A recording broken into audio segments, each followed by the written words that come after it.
Vivimos en un mundo en constante cambio que usted merece entender, porque es imposible interpretar la realidad que vivimos sin conocer cada uno de sus colores. Porque muchos son los tonos de la actualidad. Presentamos Matices. Una producción de Noticias Monumental. 90 años en el corazón de Costa Rica. Radio Monumental.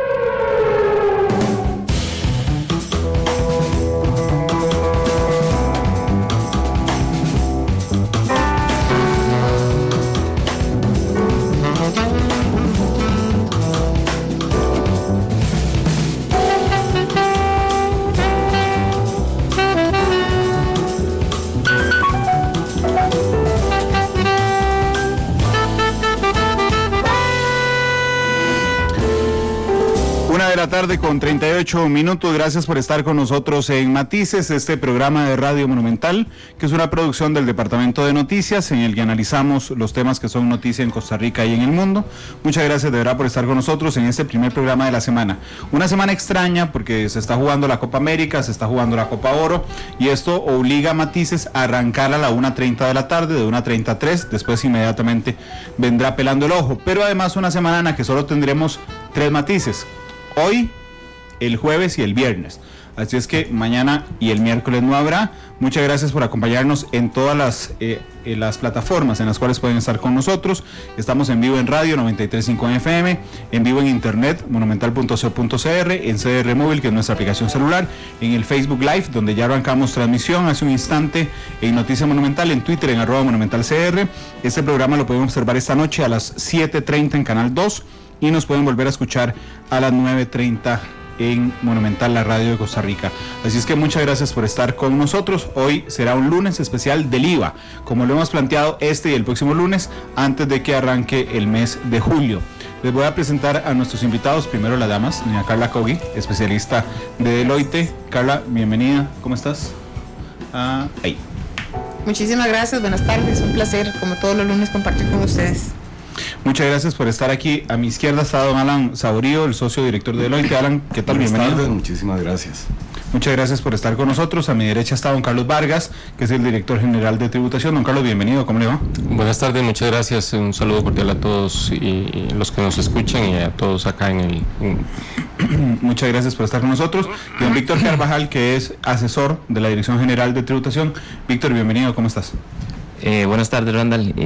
Un gusto estar aquí de nuevo con ustedes. Muchas gracias de verdad por estar con nosotros. Yo le agradezco a todas las personas que ya están en sintonía. Ya hay 110 personas con nosotros. Ileana Vargas fue la primera persona que nos reportó sintonía, igual que Limsen Sequeira, que es fan destacada. Todo el mundo es fan destacado, Matices. Ron Carmona, Gus Ordóñez, muchas gracias por estar con nosotros. Ya ahí los veo mucho más tranquilos a todos, particularmente a don Carlos. Ya hay reglamento, eso nos hace respirar. Hay un reglamento, eso nos hace respirar. Ahorita lo platicamos con nuestro reglamento. Pero está más o menos tranquilo. Pero bueno, ya en temas con el reglamento, faltando prácticamente menos de 2 semanas para que entre a regir el IVA, Carla, todavía tenemos algunos temas que creemos que los costarricenses deberían de ponerles atención en el impuesto al valor agregado. En efecto, Randall, pues sí, y a don Carlos y a Víctor, el compañero de Hacienda, ya contamos hoy con un reglamento de la ley del impuesto al valor agregado, ¿verdad? Reglamento que viene a aclarar muchas de las nebulosas que teníamos. Se aterrizan muchas definiciones, ¿verdad? Puntualmente la definición de educación privada, de salud privada, ¿verdad? Sin embargo, hay algunos otros temas que sería importante pues analizar y que los podamos ir desarrollando acá. Nos llama la atención, o uno de tantos, el tema de las compras autorizadas, ¿verdad? Lo que se establece en el transitorio 12 del reglamento relacionado con aquel trámite o aquella resolución que ya hoy el contribuyente tenía autorizado por parte de la administración tributaria, y se dice, a pesar de que la autorización estaba vigente, por ejemplo, hasta septiembre, se le va a cortar ese beneficio y las reglas cambian a partir del 1 de julio. Tal vez como para que todos entendamos un poquitito qué significa esto. Si resulta que yo soy exportador, pongamos que soy exportador de chayote, de un bien agrícola, yo para para producir el chayote tengo que incurrir y tengo que hacer ciertas compras de muchos insumos que, como el bien que yo vendo está exento, porque las exportaciones hoy están exentas del impuesto general sobre las ventas y a partir del 1 de julio también del IVA, el mecanismo para no afectar el flujo del exportador era un trámite que llamamos compras autorizadas sin impuesto de ventas, ¿verdad? Que yo iba a la administración tributaria y ellos me autorizaban a comprar una serie de suministros e insumos con exoneración total o exoneración parcial. Documentos que tenían una vigencia y que el exportador las estaba renovando, pues para, reitero, no afectar el flujo. Sin embargo, pues la norma cambia a partir del 1 de julio, ¿verdad? Según establecido en el transitorio 12 del reglamento, publicado escasos 8 días, donde se dice que ya no se va a respetar la fecha de caducidad de ese documento, y que a partir del 1 de julio yo, exportador, tengo que hacer un trámite adicional que únicamente me van a respetar la caducidad de ese beneficio en el tanto yo exporte el 100% de lo que produzca. Eso obviamente que genera mucha angustia en el sector, ¿verdad? Que dicho sea de paso, muchas de las estadísticas pues nos han venido anunciando bajas grandes en exportación, y obviamente pues esto se suma al sector como un punto más a considerar y analizar, porque afecta directamente el flujo del exportador. Gracias, Carla. Don Carlos. Bueno, en cuanto a este tema, ciertamente hay una serie de condiciones una condición específica en el caso de los exportadores, aquellos que tienen el 100% de su venta exportable, de su producción exportable, estarían, digamos, se les mantendría las reglas en cuanto a la compra autorizada que ellos ya tenían hasta su finalización, y a partir de ahí pues continuarían con las nuevas reglas. En los restantes casos, dado que existen nuevas reglas en cuanto a créditos y en cuanto a los créditos y la posibilidad o no de darse el crédito bajo ciertos supuestos, particularmente si tiene una combinación de ventas sujetas a tarifa reducida o sujetas a exentas, en algún caso concreto, entonces pues lo que se está haciendo es, bueno, que ellos tengan la posibilidad de utilizar el mecanismo nuevo que está dentro de la ley, y que se está, digamos, en detalle desarrollando en una resolución que saldría publicada, estimamos que el miércoles de esta semana, con la idea de que los exportadores pues lo que puedan hacer es registrarse ante la administración tributaria como exportadores, y si tienen más del 75% de su actividad exportable, o si su actividad demuestra que le va a dar saldos a favor, es decir, que le va a generar devoluciones, pues ellos pueden demostrarlo ante la administración, y eso les habilitaría la posibilidad de hacer un trámite en el sistema Exonet, que es en línea, y a partir de ahí pues ellos van a poder hacer sus compras, algo similar a lo que hacen hoy, sin el pago del impuesto, bajo una lista que ellos deben suministrar de los insumos o del plan de compras que ellos tienen para su actividad exportable. Tal vez, don Carlos, ahí la inquietud es ¿por qué a unos sí, por qué a otros no? ¿Por qué respetar el tema de derechos previamente adquiridos por parte del contribuyente? Porque hay una resolución en firme por parte de la administración tributaria donde tiene un plazo de vigencia. Sí, lo que pasa es que, vamos a ver, en el tema de la resolución, no necesariamente hay un derecho adquirido a una exoneración, ¿verdad? Sí hay una si se parte del supuesto de que la actividad de la empresa que está, digamos, desarrollando la exportación, no necesariamente va destinada al mercado al mercado externo todo. Hay una parte que va a ir al mercado interno, otra parte que va a ir al mercado externo. Respecto de lo que exporta, pues no hay ningún problema, ellos van a tener derecho al crédito del 100% de lo que esté relacionado con su actividad para la exportación, y así está quedando en el reglamento. Respecto de sus ventas locales, pues hay una serie de limitaciones y proporciones que ellos tienen que aplicar en el tema de los créditos, ¿verdad? Que eso pues cada empresa la tiene que valorar. Entonces las reglas en cuanto a créditos sí son diferentes.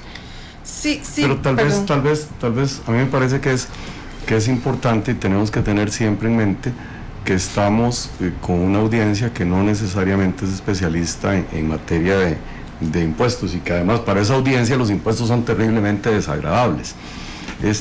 Yo lo que estamos y aquí, para el resto de audiencias, pero no importa. Sí, para todo el mundo, ¿verdad? Dicen por ahí que a rato los tributaristas somos como oncólogos, que muy de vez en cuando damos buenas noticias, desafortunadamente, pero bueno, aquí el tema es que lo que estamos conversando es la posibilidad de exportadores y de gente que produce canasta básica para no tener que pagar el IVA al momento de comercializar su producción. Y estamos hablando de exportación y estamos hablando de mercado local cuando estamos hablando de canasta básica. Y la verdad es que uno no entiende, y me parece que es una feliz oportunidad para que los amigos de Hacienda nos expliquen el tema del 100%, y los que tienen 100% resulta ser que las cartas autorizadas, según decía don Carlos, van a mantener su plena vigencia hasta el plazo por el que fueron otorgadas, pero resulta ser que hay gente que tiene la misma condición de exportador, pero que simple y sencillamente no está en el 100%, porque produce también para el mercado local. Y a mí lo que me parece realmente preocupante, y estamos hablando del flujo de caja de los productores, es el tema de canasta básica, donde aparece un número mágico que yo no sé de dónde salió y cuáles son los criterios, que establece un umbral del 75%. Y ese es el número mágico. Si estoy en el 75%, puedo aprovechar los beneficios de la nueva normativa, pero si estoy en un 73% o 71%, simple y sencillamente voy a tener que pagar después el IVA y aplicar las reglas de los créditos, lo cual va a significar al final, y en términos prácticos, de nuevo, pensando en quienes nos escuchan, que esto es un golpe durísimo, pero realmente durísimo, al flujo de caja de las empresas. Y cuando hay un golpe al flujo de caja de las empresas, eso significa que para poder restituir la liquidez que las empresas requieren para poder trabajar, van a tener que acudir a financiamiento, y el financiamiento no es gratis, y quien va a terminar pagando ese financiamiento de las empresas es el consumidor final. Entonces, me parece a mí que deberíamos de empezar por qué el 100 y no el 90, y yo creo que eso es más sencillo de explicar por los amigos de Hacienda, pero ¿de dónde salió esa cifra mágica del 75%? Don Carlos. Bueno, vamos a ver, el 75% es una cifra de referencia indicativa. Como decía anteriormente, hay dos elementos, que uno es supletorio del otro. O sea, si yo tengo el 75% de mi producción destinada a la exportación, automáticamente puedo optar por el esquema. Ahora, y esto es para... Carlos, perdón que le interrumpa, pero ¿por qué 75 y no 85, 90 o 65? O sea, ¿cuál es el criterio técnico, el criterio objetivo sobre el cual se estableció esta diferenciación tan onerosa entre contribuyentes? Es que no pude llegar a la segunda parte del argumento que yo iba a exponer. Y es que aun cuando yo no tenga el 75% y un poco, el objetivo de una cifra, digamos, de un parámetro de referencia, es que en el caso de las empresas, dado que el IVA funciona en el mecanismo que hemos conversado en otras ocasiones con un esquema de crédito y débito, el crédito en algunos supuestos viene a compensar el débito viene a compensar el crédito que yo estoy pagando en mis adquisiciones, con lo cual, digamos, ese tema del flujo pues se viene a mitigar un poco y no va a requerir un esquema de devolución. Acá el objetivo es que las empresas no tengan que acudir a esquemas de devolución donde pues va a llevar un trámite aparte y adicional, y eso pues ese no es el objetivo. En el caso del 75 es un parámetro, pero el otro parámetro que las empresas pueden al que pueden acudir las empresas es que durante tres periodos del impuesto demostrar que se le generan saldos a favor, o que se le van a generar saldos a favor, y por ende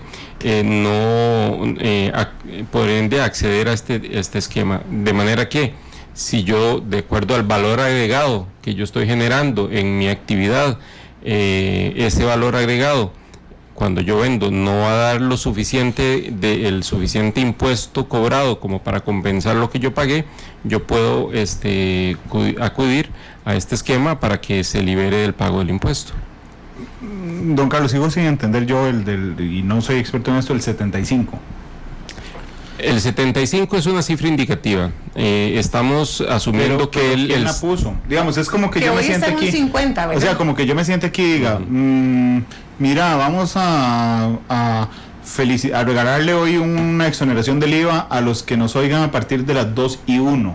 Y usted me dice, ¿por qué de las 2:01? Y no sé, porque se me ocurrió de las 2:01. Sí, ¿por qué 75? ¿Por qué 75? A partir del 1 de julio sí estamos en 50. Para exportadores. Para exportadores.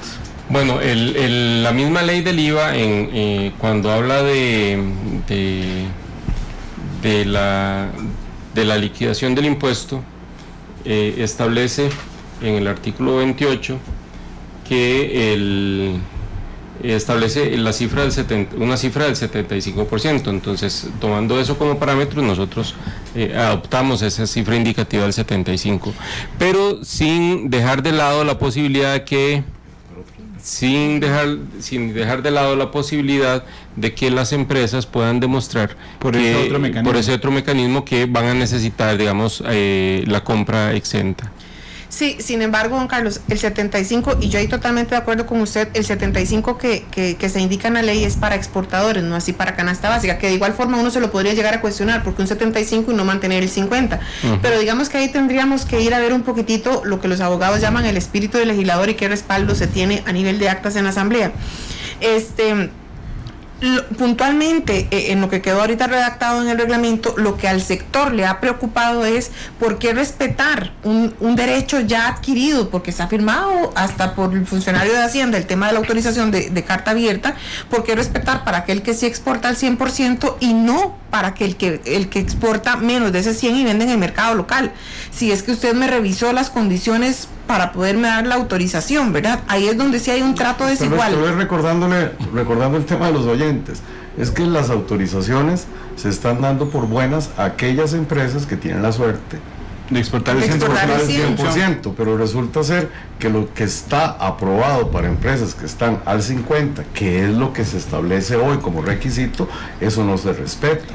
Y es que también yo sé que existe un mecanismo... y además se aplica un 75%, que es una cifra así como cabalística, sobre la base de un artículo que nada tiene que ver con canasta básica. Sí, y además digamos que también tenemos la otra posibilidad de que en tanto genere saldo a favor por 3 meses consecutivos, que son el periodo del impuesto, pues yo podría aplicar al beneficio de la exoneración previa. El tema es un trámite adicional para el contribuyente cuando ya yo tenía una autorización expresa. Tenemos casos donde las autorizaciones vencen en septiembre.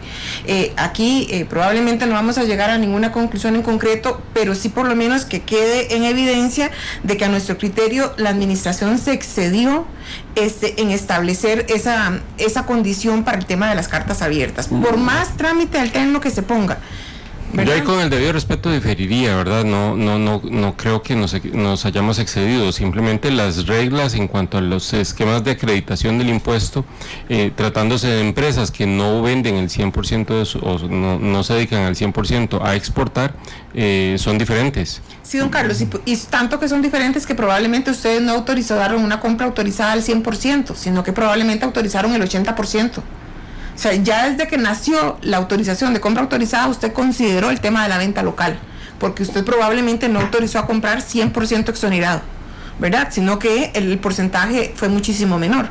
Así es como ha venido trabajando, ¿verdad? Posiblemente, pero incluso también hay servicios que no estaban grabados y no estaban contemplados en la compra.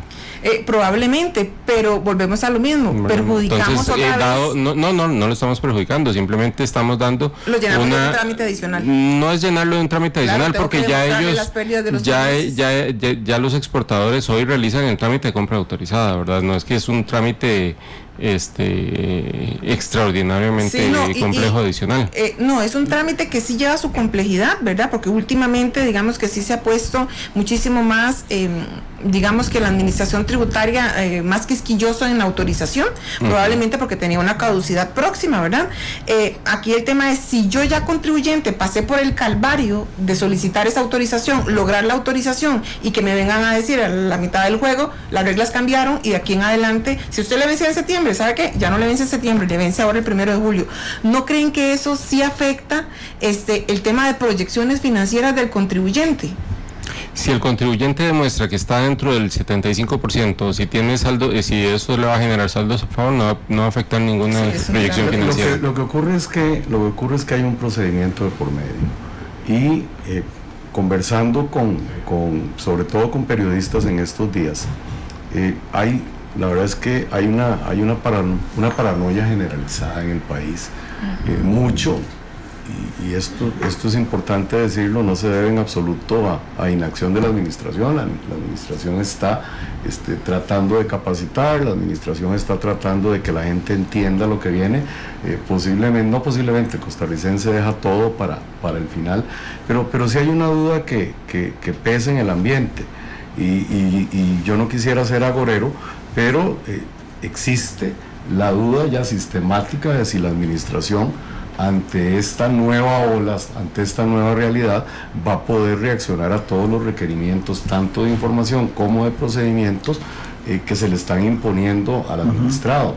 Y yo estoy absolutamente claro que no se está confiscando nada en la medida en que el contribuyente puede pedir con porcentajes diferentes que se le aplique, están todas las reglas de acreditación, están todas las reglas de devolución, pero hay que pensar lo que tenemos a partir del 1 de julio, y yo creo que no nos podemos quedar simple y sencillamente con que puede gestionar ante la administración y no pensar que el costarricense, además de estar abrumado por todo esto que está ocurriendo, va a tener la duda si su gestión va a ser atendida en tiempo y con la premura que realmente justifica la situación, porque si no el julio va a ser infinitamente más complicado. Claro, pero nada más para cerrar el otro tema, porque me queda clara la preocupación de Carla y que es también del sector exportador, me queda clara la exposición de don Carlos, y yo creo entonces ya como contribuyente final les puedo decir, bueno,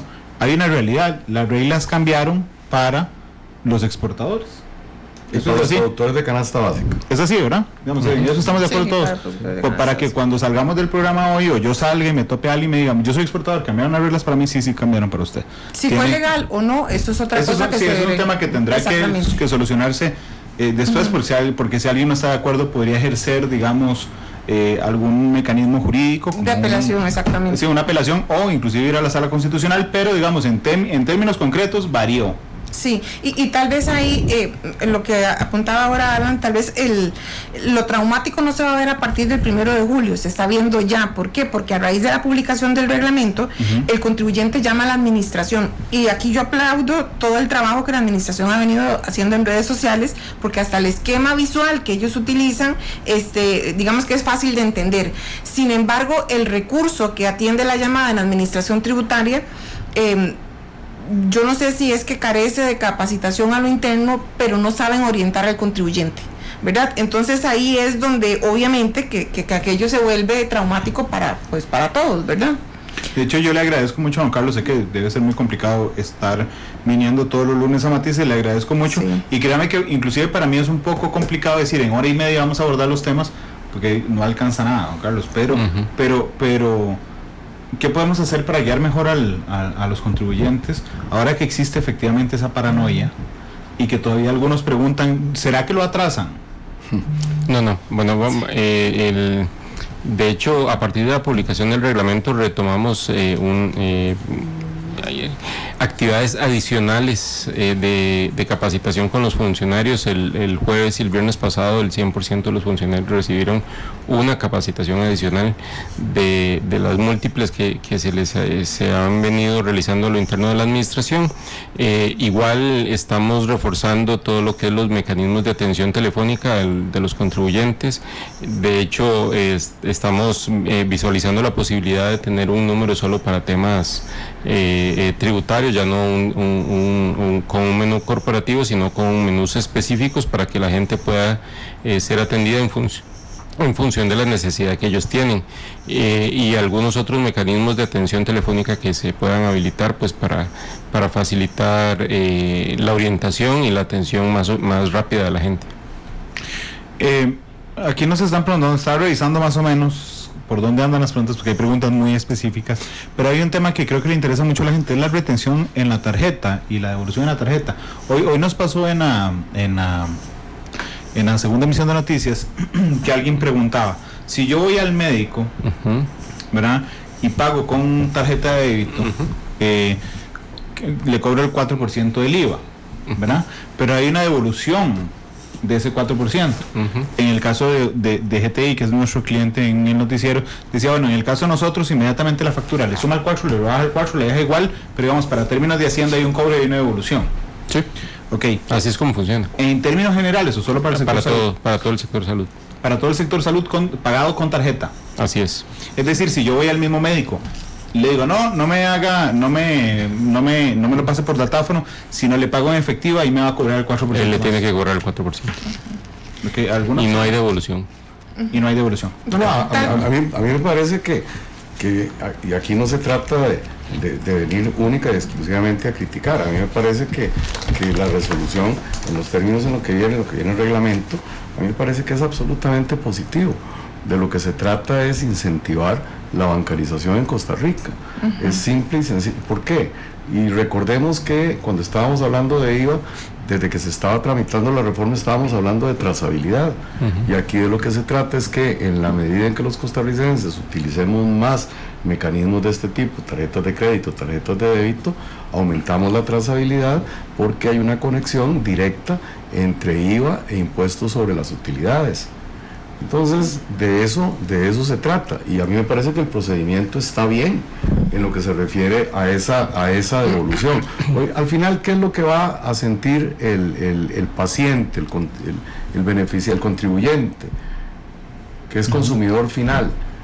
Que simple y sencillamente la consulta, siempre y cuando la pague con mecanismos electrónicos, el IVA no existe para todos sus efectos, y que va a comenzar a pagarlo en el momento en que fomente la informalidad, pagando con tarjeta con efectivo.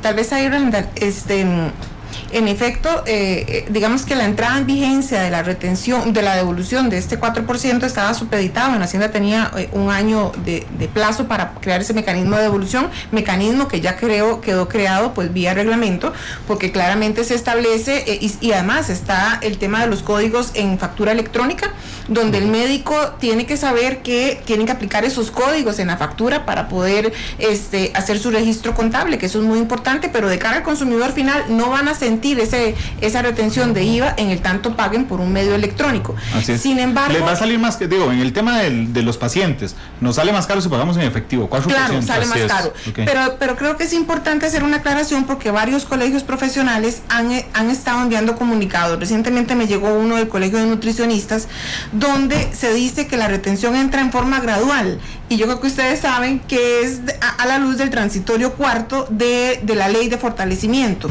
donde hace referencia a un inciso B que del artículo 11, pero el artículo 11 no tiene incisos B, sino que tiene subincisos, ¿verdad? Entonces, varios colegios profesionales han estado enviando comunicados diciendo que la retención de salud privada entra en forma gradual, haciendo referencia al 1%. Esa retención del 1% aplica, y don Carlos aquí me corrige con todo el dominio que él tiene, aplica para el tema de canasta básica, que entra en vigencia a partir de julio de 2020. No es para el sector salud, pero creo prudente aprovechar el espacio para hacer la aclaración. Para ir terminando con las leyendas urbanas. Sí. Sí, por supuesto, me parece muy apropiado de la puntualización que hace Carla. en el sentido de que ese transitorio es para canasta básica y no para servicios médicos, ¿verdad? De hecho, incluso si uno lee bien ese transitorio, en la segunda parte del transitorio habla de que el ministerio va a tomar las medidas para compensar el efecto en pobreza que va a tener el gravar la canasta básica al 1%. Entonces, el transitorio se refiere al tema de canasta básica, no al tema de servicios médicos. Una cosa más en esto, es que Denis Meléndez dice, el problema no es pagar con tarjeta, es que hay médicos que ya anuncian que no aceptarán tarjeta. Para eso existe una sanción. Bueno, hay una sanción en la misma ley. Eso no se puede. La misma ley establece una sanción de un salario base para aquello, es decir, 430,000 más o menos colones, números cerrados, por no tener habilitada la posibilidad de pagar con medios electrónicos, específicamente tarjetas de crédito o débito. Si me permite, pasemos a otro tema recurrente hoy. Las guarderías no reguladas por el MEP. Hay unos 10, 12 papás que están preguntando o que están contándonos que sus hijos están en guarderías no regulados por el MEP, que si les van a cobrar el 2% del IVA.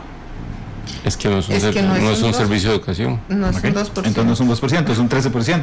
Así es. Claro, es que la pregunta, porque es más, les voy a decir, hay varias preguntas. La última es de Luca Araya. Y Luca nos dice textualmente, mi hija está en una guardería que no es regulada por el MEP, deberían cobrarme el 2, no, el 13. Recordemos que lo que está con tarifa diferenciada del 2% son los servicios de educación privada, ¿verdad? El servicio que da una guardería es distinto, el mismo nombre lo dice, ¿verdad? Es un servicio distinto. Que al chiquito ahí en la guardería le den algún tipo de capacitación adicional, y si así es que se lo dan, la factura tendría que venir desafortunadamente diferenciada. el principal jala es accesorio. Sí. Y realmente el servicio es de guardería. Entonces se paga el 13%. Así es. Así es. Ok, lo del tema que yo entrevisté a don Carlos el martes, creo, después de que ustedes estuvieron el lunes aquí, respecto al reglamento de las compras por internet, quedó completamente aclarado, ¿verdad? Sí, el tema de las compras por internet, digamos que todavía a partir del 1 de julio no va a entrar, ¿verdad? Vigencia de la retención, está supeditada a la publicación de la lista de proveedores que haga la administración tributaria, y entraría en vigencia un mes después de la publicación de esa lista, porque también se ha malinterpretado y dicen que entra en agosto, porque ¿verdad? Se lee mal, no. Pero es importante recalcar que estamos hablando de servicios. De servicios. Sí. De servicios.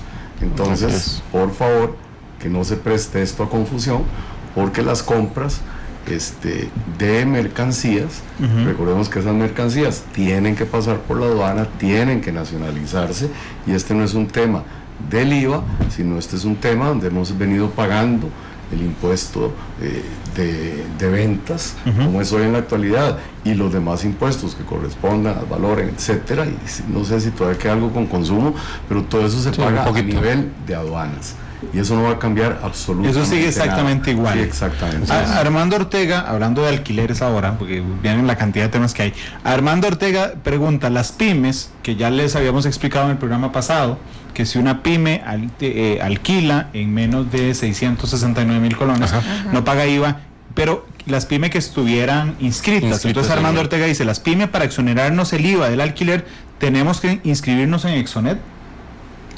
Sí, tienen que hacer el trámite en Exonet para poder, por medio de la nota de exoneración, aplicar el... Pero perdón, es que hay un requisito previo, que es la inscripción en el MEIC. Si ya están como inscritos en el MEIC. Si llegara a Exonet con una solicitud de inscripción y no tienen el paso previo de estar inscritas en el MEIC, esa solicitud debería rechazarse, igual que las pymes que requieran la autorización previa del Ministerio de Agricultura. Sí, sin embargo, no sé, Víctor, si eso es tan así, porque si no, el trámite es un trámite nuevo que tendría yo que apuntar en mi lista de pendientes, porque para poder, lo que yo tenía en mente, ¿verdad? Y con lo que hemos analizado hasta ahorita, si yo soy una pyme y en el tanto está acreditada en el MEIC, con el Ministerio de Agricultura, yo lo que le tengo que dar a mi propietario del inmueble es la certificación que yo soy como un MEIC. Ese es el respaldo que va a tener. ¿Por qué tengo que pedir una inscripción adicional que no esté, solicitud adicional que no esté en ninguna parte? No sé, ¿verdad? Me parece que no aplicaría lo de Exonet, pero sí, digamos, si yo le alquilo, un local en Cartago. Vos un local en Cartago. Tengo un local en Cartago ahora, vacío, se lo voy a alquilar a una pyme, y yo le digo, señor, pero usted es pyme porque a usted se le ocurrió, usted es pyme porque usted registra y me trae esto en el MEC y me dice yo soy pyme. Si me permiten la aclaración, es que, digamos, acá el tema es el siguiente. Exonet, así como en el caso de las exportaciones, de los exportadores, nos va a servir como sistema de referencia para efectos del validador de factura electrónica. Entonces la gente no tiene que andar diciendo no, es que yo soy exportador y entonces tengo derecho a que me exonere. No. Bueno, evidentemente cuando haga la compra va a decir que es exportador, pero no va a tener que llevar ninguna certificación ni nada por el estilo. Simplemente cuando haga esa puntualización, el que le está vendiendo apunta el número de la nota de exoneración, en este caso el número de la nota del sistema de Exonet, y el sistema le levanta la validación para que no le cobre el impuesto. Entonces igual trámite tendrían que hacer las zonas francas. ¿Y las organizaciones religiosas?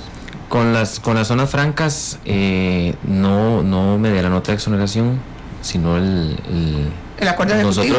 Nosotros digamos a nivel interno se está haciendo todas las validaciones necesarias para que cuando el receptor del comprobante electrónico es una empresa que está inscrita en el régimen bajo el régimen de zona franca, el sistema de factura electrónica va a permitir que se facture, ¿verdad?, exento. Pero ¿cuál es la diferencia entre el registro que se lleva para efectos de zona franca con relación al MEIC, con la declaratoria de PYME?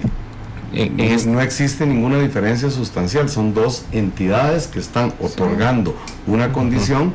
¿Y por qué zona franca no tiene que ir a Exonet? ¿Y por qué las pymes, que tienen mucho menos posibilidades de este tipo de trámites, sí tienen que ir a Exonet? Supongamos un ejercicio donde yo tengo una pyme, ¿verdad?, y mis productos están grabados con impuesto al valor agregado. El yo tener una adquisición exenta del impuesto implica necesariamente que al no ser una operación que da derecho a crédito para el propietario del inmueble, quien arrienda a la empresa que está en el régimen de zona franca, que está como micro pequeña empresa, que le alquila no va a tener derecho a crédito, ¿verdad? Entonces puede ser, lo que se dice es, vamos a hacer el mismo sistema de Exonet, vamos a que sea automático, pero al final de cuentas quien va a definir si quiere aprovechar este beneficio, que posiblemente, dada una relación entre dos partes privadas, podría encarecer el monto del alquiler, ¿verdad?, al no tener derecho a crédito.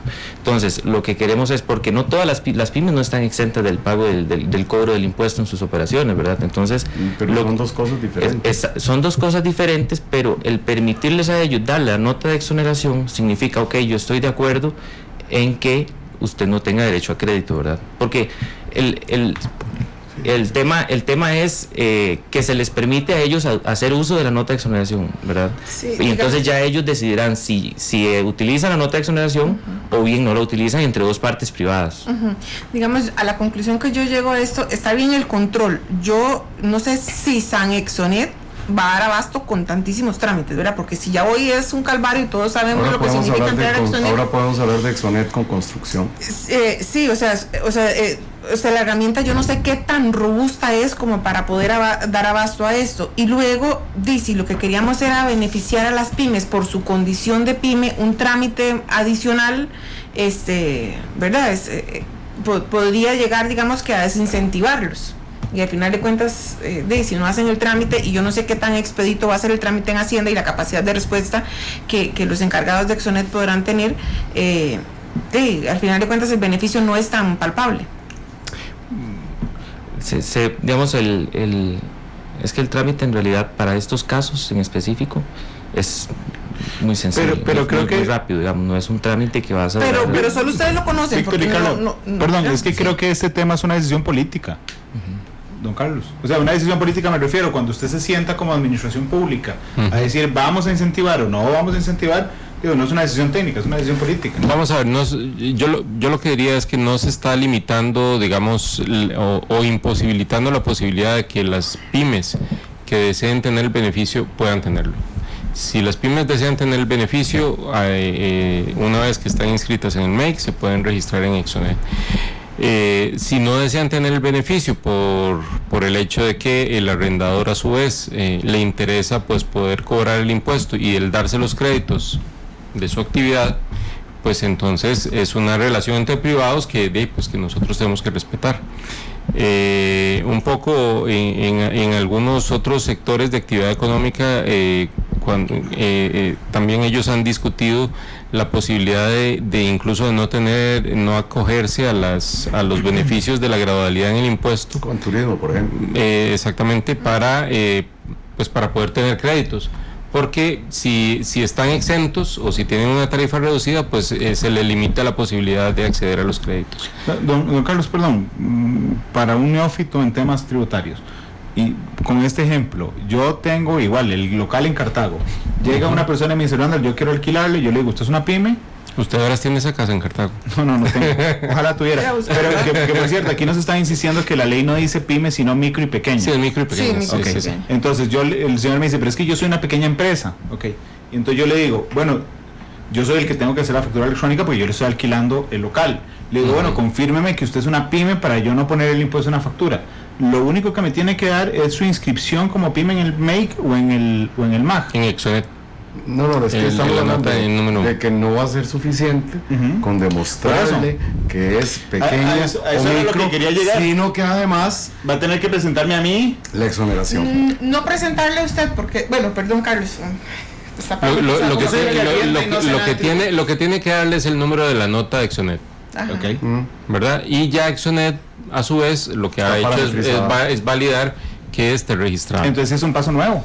Es un paso, digamos, que le permite a las empresas manejar esa situación a nivel contractual. Claro, pero por lo siguiente, hoy se hace.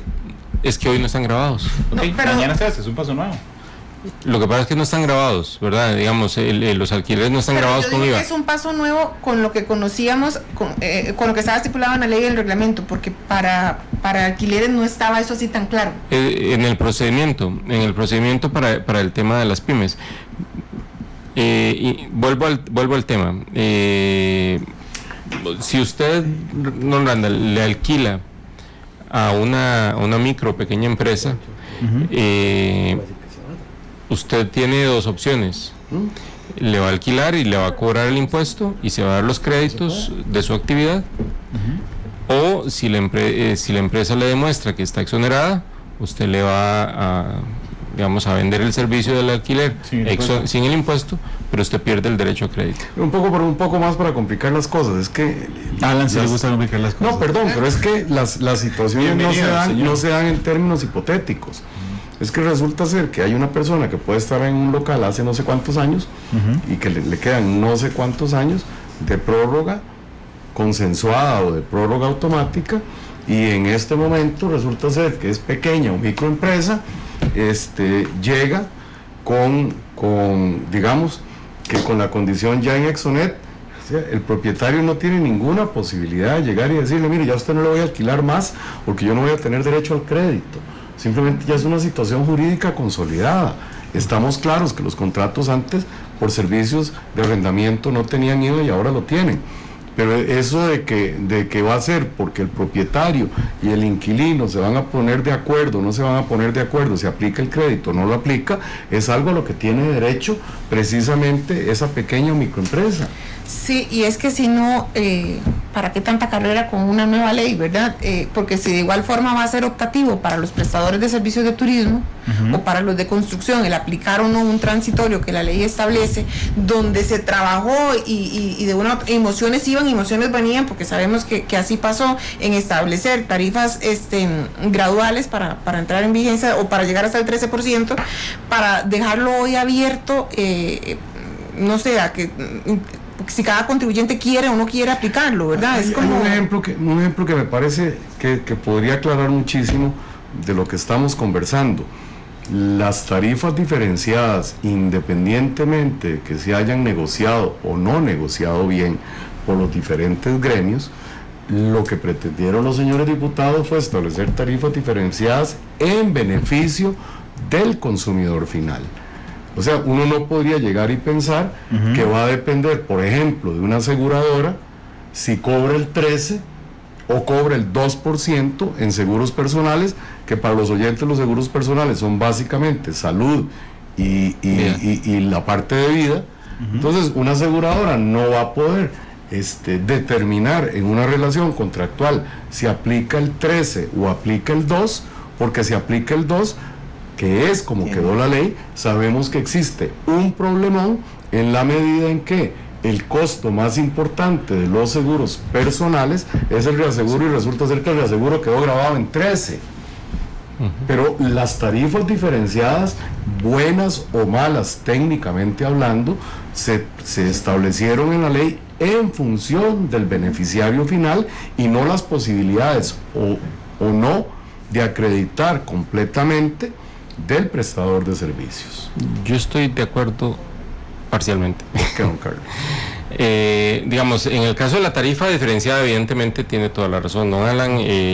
Si la tarifa es el 2, es el 2 y punto, ¿verdad? O si es el 1, es el 1 y no hay discusión. El tema, bueno, más o menos ese es el... uno podría pensar eso. El tema acá es cuando hay un requisito que yo debo cumplir de por medio para poder disfrutar de ese beneficio. Si yo quiero o no disfrutar de ese beneficio, pues es economía de opción mío el poder cumplir con el requisito y disfrutar de ese beneficio, o decidir que no lo cumplo y entonces entro dentro de la generalidad, que es, digamos, yo ahí creo que hay un pequeño matiz de diferencia en cuanto al tema de la tarifa y los procedimientos de incorporación gradual a la aplicación del impuesto. Nosotros, tal vez para terminar el tema, porque la verdad es que es muy académico, nosotros hoy en la mañana hicimos un esfuerzo, y el esfuerzo se llamaba extralimitaciones del reglamento con relación a la ley, hasta dónde fue más allá el reglamento de lo que la ley establece, y lo que la ley establece para efectos de micros y pequeñas empresas es estar inscritos, tener esa condición en el MEIC o en el Ministerio de Agricultura y Ganadería, según corresponda a la industria en la que están ubicados esos receptores de servicios, en este caso de arrendamiento. El requisito de Exonet es uno de los ejemplos que nosotros encontramos, o que estamos encontrando en este momento, además de los de la mañana, donde el reglamento fue más allá de lo que la ley exige. Para mí sería suficiente con que la pequeña o la microempresa pueda probarle a satisfacción al arrendatario de por qué no debe cobrarle el IVA. Yo supongo que usted no comparte ese criterio. Es que si compartiéramos todo esto sería aburridísimo. Claro que sería aburridísimo, pero es que en este caso... El tema nada más, el tema es, ¿y si se desinscribe como micro o pequeña? Tendrá que comunicarlo. Por eso, pero si se desinscribe, digamos, el punto mío es, voluntariamente se está desinscribiendo y entonces no va a poder disfrutar del beneficio. Entonces es una decisión empresarial el hacerlo, ¿no? Hablando de decisiones empresariales, hay una página en Facebook de odontólogos nada más. Entonces hoy en la mañana estaban dando la idea, para librarse de pagar el IVA en los alquileres de los consultorios, que se inscribieran como PYME. No creo que la peguen, pero bueno. ¿Se puede hacer o no se puede hacer? Que lo intenten. Con los requisitos. No, es legal, vamos a ver, es que para ser pyme tiene que cumplir una serie de requisitos. ¿Y cuáles son los requisitos? Que son, vamos a ver, es una combinación entre ingresos brutos, empleo y activos, ¿verdad? Donde el tema de empleo pues tiene mucho peso, pero tiene que tener esa combinación, y los empleos son empleados efectivamente reportados a la caja y pagando todas las cosas. ¿Cuántos tiene que tener? Yo en algún momento hice el ejercicio, porque el MEIC en algún momento tuvo en la página la posibilidad que uno hiciera. Yo recuerdo que yo había puesto una empresa con 4 empleados y la empresa pasaba, pero son empleados, insisto, no establece el monto del pago, pero sí tienen que estar registrados en la Caja Costarricense del Seguro Social y estar al día en eso. Los odontólogos, es un tema de jugar con diferentes variantes. En la medida en que se sube el ingreso, se relativiza la importancia del número de los empleados y de los activos. porque si no, no tendría sentido, y lo que comenzaría a ocurrir son pequeñas pymes o microempresas dentro de una estructura productiva para partir precisamente el tema de los ingresos. Yo lo veo complicado, pero dicen que el mejor esfuerzo es el que... Si ustedes me permiten una conclusión con este tema de los alquileres, entiendo el tema de la trazabilidad de la información desde Hacienda y por qué el Exonet. O sea, a mí me queda clarísimo, y el por qué tener que parametrizarlo con factura electrónica, es un tema de control. Yo desde este lado de la mesa, me preocupa el no tener, aún con reglamento, las reglas claras. O sea, porque vean que es un tema que salió ahorita. O sea, yo, PYME, no tenía claro que yo tenía que hacer el trámite en Exonet. ¿Cuándo la administración tributaria iba a comunicar eso de forma oficial? ¿O qué más falta que nos comuniquen para poder entrar con el 100% de las cosas en operación a partir del 1 de julio? O sea, ese es el digamos que, si me permiten de llamarle queja o preocupación de este tema de los alquileres. Es complicadísimo, los alquileres se pagan por mes adelantado. Entonces resulta ser que la gente que va a tener que pagar el primer mes ya debería estar haciendo el trámite para cuando pague el primer mes por adelantado, el 1 de julio, el 2 o 3 de julio, si no tiene el tema de Exonet listo, van a tener que pagarlo con 13%. No, ¿y qué significa entrar a Exonet? O sea, la gente ni siquiera conoce esa herramienta. Que por cierto, aquí, don Carlos, de aquí están diciendo que es más fácil saber cuándo el presidente va a firmar la norma técnica de aborto terapéutico que entrar a Exonet. Es complejo, es muy complejo. Bueno,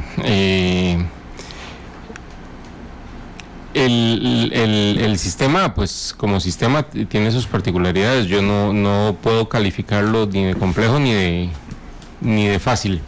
Ajá. Simplemente tiene sus particularidades. ¿Amigable o no amigable? En eso sí lo podría... amigable. Sí, pero tal vez en eso sí lo podría calificar. Digo, le estoy preguntando a la administración tributaria si su sistema de exoneraciones es amigable. Bueno, es un sistema del ministerio, no es de la administración tributaria, es del ministerio. Yo no lo calificaría ni de amigable ni de poco amigable. No. Da igual. No, por supuesto que no da igual, pero no lo calificaría. ¿Y a quién pedimos que lo califique? Si le pedimos a los usuarios, sonamos. Porque dicen que es difícil. Y digamos que sin hacer juicios de valor. Hoy, ¿por qué no hacemos juicios de valor? Tal vez hoy nos llevamos una sorpresa. Sí, lo de Exonet. Resulta ser que todos los que nos están escuchando, que son micros o pequeñas empresas, que tengan que pagar su alquiler el próximo mes, ya están por este medio notificados de que aún cuando tengan la declaratoria oficial del MEIC y o del Ministerio de Agricultura, van a tener de previo a realizar el pago de su alquiler, que insisto, siempre se hace por adelantado en este país, van a tener que tener listo la inscripción en Exonet para poder pagar, en el caso que estén dentro de la norma, el alquiler sin el pago del IVA. ¿Alguna observación? ¿No? Claro como el agua. Así es. Excepto para los contribuyentes. 2:30. Vamos a la pausa, regresamos con más.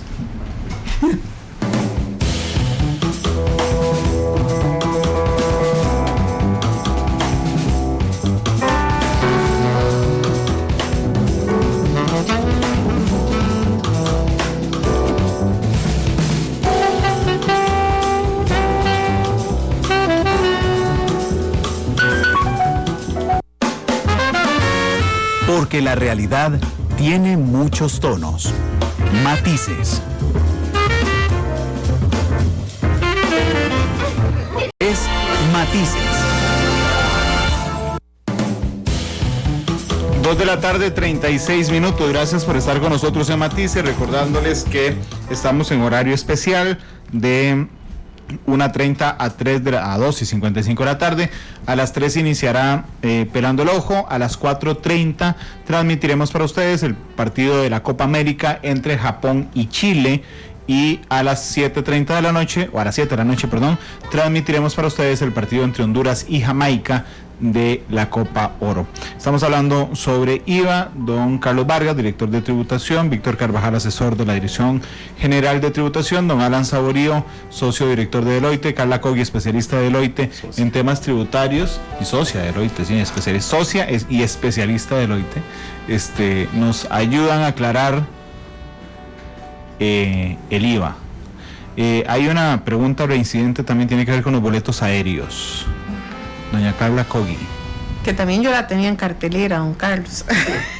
Bueno, recordemos tal vez para tener todos un poquito de antecedente. Con respecto a los boletos aéreos, tienen una base de cálculo diferente, ¿verdad? Porque recordemos que el IVA es un impuesto territorial. Entonces, si yo compro un tiquete aéreo que va de aquí a Guanacaste, pues me aplica el 4% sobre el 100% del costo del tiquete. Caso contrario sucede cuando yo compro un tiquete aéreo que va de aquí a Miami, por ejemplo, donde la base de cálculo de ese 4% es el 10% del valor del tiquete.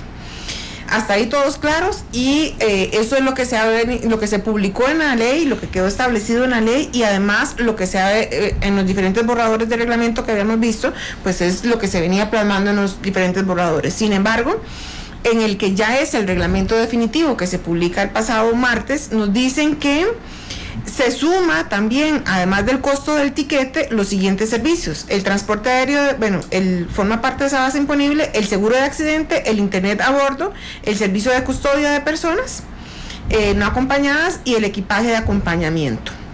Entonces, primero, un tema de que estamos sumando a la base imponible de ese 4% muchísimo más servicios que en mi criterio el internet a bordo opera hasta que el avión haya despegado, ni siquiera se da dentro del territorio costarricense, ¿verdad? Y yo no sé, pero mira, yo he viajado de aquí a Guanacaste y nunca me han ofrecido el servicio de internet de aquí a Guanacaste. Entonces, porque además duró como 20 minutos, ¿verdad? Mientras el susto de la avioneta y eso. Don Carlos, entonces, al igual probablemente que la gente que nos sigue por redes, mi duda es, primero, una de indignación de cómo que aumentamos, incluimos más servicios a los del costo del tiquete, que son los que es el único que se establece en la ley. Y después, ¿cómo se pretende calcular esto si en su mayoría son servicios extraterritoriales? Bueno, la misma ley Otra vez, don Carlos. Eso. Perdón. La misma ley establece que el tema del 10% del valor, considerando, digamos, o presumiendo que ese 10% equivale al servicio prestado, por lo menos en el trayecto que tiene el vuelo en el territorio nacional. Pero me habla del valor del boleto. La ley lo que me dice es la compra de boletos o pasajes aéreos cuyo origen o destino sea el territorio nacional para cualquier clase de viaje. Tratándose del transporte aéreo internacional, el impuesto se cobrará sobre la base del 10% del valor del boleto, no de otros servicios. Eso es lo que me dice la ley. Así es. Y considerando, digamos, algunos de los servicios que puedan estar incluidos en el valor de ese boleto. El servicio de internet nunca está incluido en el valor del boleto porque es opcional para el pasajero. Cuando ya yo estoy, yo no sé cuántas millas que alcance. ¿Sobre Estados Unidos? Sí, no sé, que alcance ciertas millas el avión, me dicen, ¿quiere internet? Sí, bueno, yo pago con una tarjeta de crédito, pero ya yo estoy fuera del territorio costarricense. ¿Cómo van a recaudar ese impuesto? Bueno, primero, ¿cómo se les ocurrió incluirlo cuando no estaba estipulado en la ley? Y después, ¿cómo se va a recaudar? Bueno, eso en el tanto el valor ese costo esté incluido en el boleto, pues se cobrará en el boleto. Si no está incluido en el boleto, entonces... Aunque el servicio esté afuera. Se cobra sobre si está incluido dentro del valor del boleto. Pero don Carlos, eso no dice eso no lo dice el reglamento, que está incluido dentro del valor del ticket. Dice: la tarifa de los bienes y servicios accesorios que se entreguen o presten a bordo de las aeronaves o que estén directamente relacionados con el transporte aéreo de los pasajeros, tales como, no me dicen, en el tanto estos servicios estén incluidos dentro del valor del boleto. Es que en ningún caso están incluidos dentro del valor del boleto. Por eso es que dice que accesorios, porque son accesorios al principal. Sí, claro. Entonces, si son accesorios y están facturados dentro del valor del boleto, se cobran. Pero no me dicen dentro del valor del boleto. O sea, si es que por eso habla de accesoriedad. O sea, nunca se va a cobrar. No, eso nunca se va a cobrar. Porque no está metido en el valor del boleto. No, nunca. O sea, el equipaje de acompañamiento a mí me lo cobran cuando ya yo, o sea, no, eso, o sea, son imprevistos. El internet es optativo, el equipaje es optativo. Es más, uno se lo paga por lo general al counter si es que necesito custodia para algún tipo de persona. Salvo los casos donde ya se considera el equipaje, digamos, la valija o las 2 valijas que algunas aerolíneas permiten ya van dentro del valor del boleto. Sí, pero... Eso va dentro del valor del boleto. Sí, pero me dice, sí, el equipaje es, ¿verdad? Es parte de, digamos, lo que sí llama la atención es el tema del internet, que es algo que... Si fuera dentro del valor del boleto, sería parte de la base. En términos de usuario, ¿los tiquetes aéreos suben o no suben? En el monto del impuesto.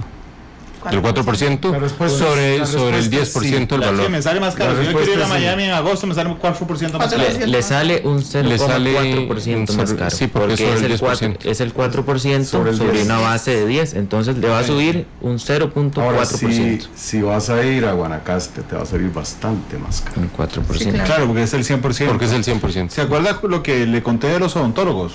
Ajá. Del grupo que hicieron para que se inscribieran como pymes. Bueno, resulta que aquí dicen, los requisitos del trámite son facilísimos.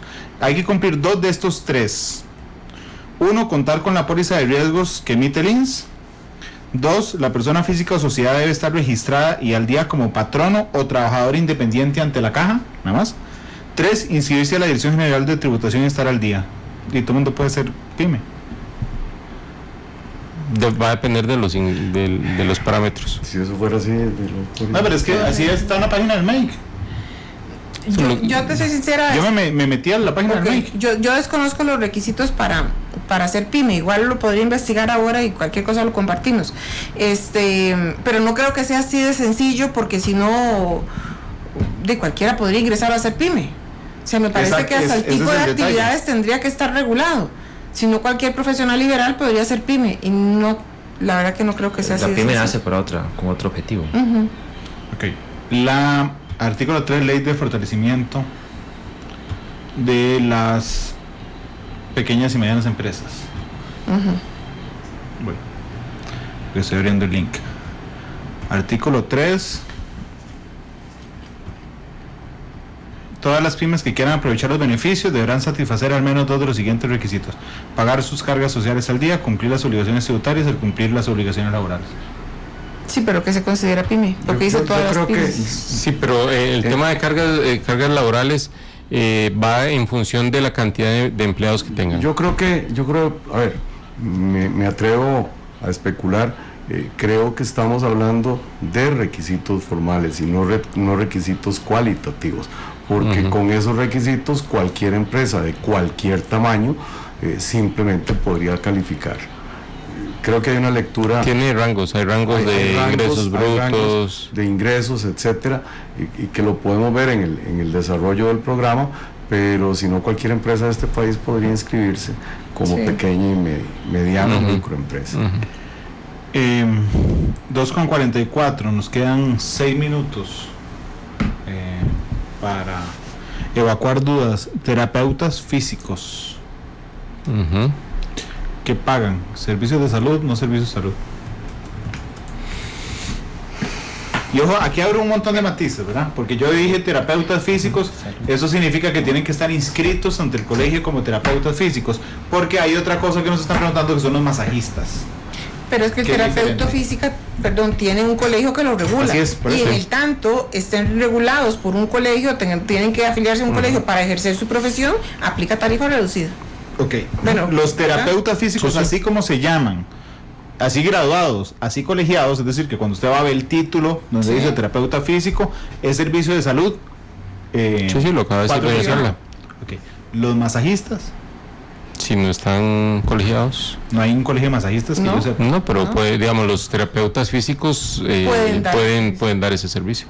Ok, pero ese servicio paga 4%. Exactamente. Si lo dan ellos. Si yo soy el masajista de la esquina de mi casa, pago 13. Cobra el 13. Sí, señor. Aquí alguien está diciendo, y solo que se me fue el nombre porque se me fue muy arriba, pero me parece que hizo un resumen genial del tema de los médicos, porque dice, es cierto que si voy a ir al doctor, el doctor me va a facturar 52,000, pero solo me va a cobrar 50,000. Eso es un resumen absoluto de la posición. Sí, si paga con tarjeta de crédito. Ese es el detalle. De crédito o débito, sí. Pero si paga con tarjeta, no si paga en efectivo. Exactamente. Electrónico de pago. Ok, por favor, y pongan mucha atención a esto porque la pregunta venía dirigida. Es cierto que si voy al doctor me factura 52, le pago 50, solo si le paga con tarjeta. Exactamente. Y en el comprobante debe quedar visible la devolución, ¿verdad? También. Tiene que aparecer que fue 52 y que le rebajaron el 4%, que le cobraron 4%, que le rebajaron 4% y que quedó en 50. Y queda en el nexo, exactamente. Ok, 2:46, nos quedan 5 minutos. ¿Alguno de ustedes tiene alguna otra apreciación respecto al IVA para ir aclarándola? Yo tengo un tema, pero no sé, don Víctor, mejor. No, continúe más bien ahorita para nada, hacer un mensaje importante.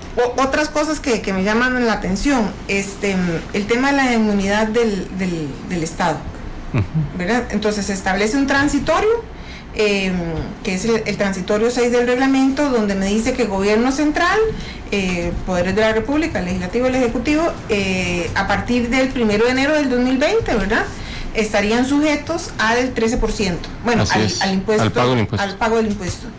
Primero, igual es algo novedoso, no se había visto, a qué obedece, y después al 13 o al 2, don Carlos, porque recordemos que en tarifa reducida del 2, yo creería que es un problema de redacción, pero que está ahí. O sea, si yo voy y leo el 2, me dice instituciones estatales. La tarifa reducida del 2, tal vez empiezo por lo último, la tarifa reducida del 2 está solo para instituciones estatales de educación superior y las fundaciones y todos los y no los se lee, otros pero así no se lee de claro, ¿verdad? Tendríamos que interpretar ese artículo. Bueno, si usted tiene el contexto de todo el artículo solo se refiere a educación superior. No, yo estoy clara, pero entonces, digamos, son instituciones estatales, pero de educación. Eso, digamos, para contestar lo último. Y en cuanto a lo primero... ¿Por qué el Estado con IVA? Bueno, un poco acá es garantizar la trazabilidad de las transacciones y para efectos de control. El Estado pues va a estar grabado, salvo la Caja Costarricense del Seguro Social y las municipalidades que están no sujetas al pago del impuesto. En los restantes casos, a partir del 1 de enero de este año, es importante lo que usted mencionaba, doña Carla, a partir del 1 de enero estarían sujetos al pago del impuesto al valor agregado. Antes de eso no, pues lo que el legislador estima es que como hay que hacer las previsiones presupuestarias correspondientes, entonces se está dando ese espacio para que el mismo Estado pues incorpore en el presupuesto el pago del impuesto. A mí me parece que es un mecanismo, digamos que muy imaginativo, porque hay gente que dice que es cobrarme yo con yo, pero realmente es un mecanismo muy imaginativo para reducir el gasto, porque al final pagarán IVA por una gran cantidad de servicios y mercancías que adquieren. Esa plata va a llegar a caja única y será redistribuida en los términos en que el Ministerio de Hacienda, digamos que técnicamente a bien lo tenga. Yo creo que es una medida interesante de reducción de gasto bien directo. Les quiero agradecer haber estado aquí hoy. Nos vemos el lunes a la 1:30. Si Dios lo permite. Sí, Dios lo permite. Nada más, como en la oficina también siguen el programa Matices, me dicen que el Ministerio, el MEDIC, hace el cálculo para el tema de las pymes. Hay una fórmula, que la fórmula varía dependiendo del sector, si es industria, comercio o servicios, y va en función de las ventas, del número de empleados y el nivel de activos que tengan. Artículo 26 del reglamento. Yo creo que lo que originalmente, que a la gente le quede claro, que era originalmente los factores que apuntaba don Carlos, donde el tema de ingreso descalifica a una gran cantidad de personas físicas, de empresas y de personas individuales, y que esta tesis que venía sosteniendo un colegio profesional simplemente se refería a requisitos de forma adicionales a estos 4 parámetros que acaba de comentar Carla, y en la misma línea había estado don Carlos. Entonces no le va a salir a los odontólogos. No, porque además también la clasificación de micro, pequeña y mediana va en función del resultado de la fórmula, y va por rango. Si es menor de 10 clasificadas, de 10 a 35 va otra, y ahí... Carla, gracias. Víctor, ¿querías dar un...? Sí, ya esta semana sale la publicación definitiva del decreto de insumos agropecuarios. Amarrado a trae la resolución del registro de exportadores y productores de canasta básica para la adquisición de sus bienes y servicios. Es importante nada más mencionar y recalcar del decreto de insumos agropecuarios que incluye un transitorio donde le dice al productor agropecuario de canasta básica o de una materia prima, por ejemplo el café, el productor, el contribuyente que solo produce café, que solo produce caña o palma, este contribuyente va a presentar una declaración del impuesto al valor agregado por 3 meses, ¿verdad? No va a tener la obligación de presentar el 15 de agosto, sino que la declaración del periodo de julio, agosto y septiembre la va a presentar hasta el 15 de octubre, ¿verdad? Para que les dé tiempo a ellos y al sector agropecuario de hacer todos los ajustes necesarios y demás, y partiendo del supuesto importante de que todas sus ventas están exentas. Entonces podrá hacer una declaración por 3 periodos juntos. Yo podría preguntar, aunque no tenga nada que ver con el tema de cuándo va a salir el reglamento de renta. El reglamento de renta lo estamos pasando hoy a la Dirección Jurídica del Ministerio. Luego de eso ellos lo revisan, pasa a leyes y decretos, y ya una vez cumplido el trámite en leyes y decretos ya se pasa para firma y publicación. Yo estimo que esta semana quede listo para firmas, y ya lo que restaría sería el trámite de publicación. Okay, lo vamos a publicar una semana antes. Se va a estar la semana que viene. Podría estar esta semana, pero no lo garantizo. Don Carlos, ¿y las declaraciones? Por lo menos la de IVA que entra en... La de IVA está en pruebas en este momento. Digamos, los compañeros de la dirección ya están probando el formulario de lo que desarrolló el área de informática del ministerio. Si se aprueban todo lo que está ahí y cumple con lo que se solicitó, pues estaría pasándose, ellos llaman a productivo, o sea, ya se pasaría oficialmente al sistema ATV. Si hay que hacer alguna corrección, pues ellos lo que hacen es anotar y lo pasan para que le hagan la corrección que corresponda. Gracias, Carla, gracias, Ana, gracias Víctor, gracias, don Carlos. Con mucho gusto. 2:53 hasta el jueves, porque mañana no hay matices, el miércoles no hay matices. El jueves sí, pero el miércoles cuento de qué es. 2:54 viene Perando el Ojo. Santa Esmeralda, despide matices, la escogió don Carlos Vargas hoy. Una super pieza que nos trasladará años atrás, La Casa del Sol Naciente. Hasta luego, feliz tarde.